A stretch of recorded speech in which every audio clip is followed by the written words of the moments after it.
এই কেকে কিন্তু আমি একদম সামান্য পরিমাণে মানে হাফ চামচ তেল আর কোনো প্রকার আমি কিন্তু এখানে বেকিং সোডা ইউজ করব না। এখানে কিন্তু আমি কুসুমটা আলাদা করিনি আর এর মধ্যে হাফ কাপ চিনি দিয়ে দিয়েছি। যারা একটু বেশি মিষ্টি পছন্দ করেন কেকে তারা 1 কাপ চিনি দিয়ে দিবেন 2টা ডিমের জন্য। আর আমি একটু হালকা মিষ্টি কেকটাই আমার কাছে ভালো লাগে।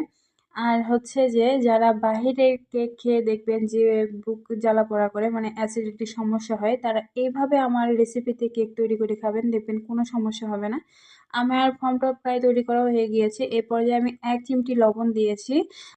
জাস্ট আমি এতটুকুই তেল দিয়েছি, আর তেল না দিলেও কিন্তু পন্স কেক সুন্দর হয়। আমি অনেকবার তৈরি করেছি। তারপরে এখানে অরেঞ্জ এসেন্স দিয়ে দিয়েছি। এখানে কিন্তু অনেকে হচ্ছে একটু ফুড কালার দেয় অরেঞ্জের, একটু কালারটা আসার জন্য। আমি এখানে কোনো কালার ইউজ করব না, কারণ আমি একদমই স্বাস্থ্যকর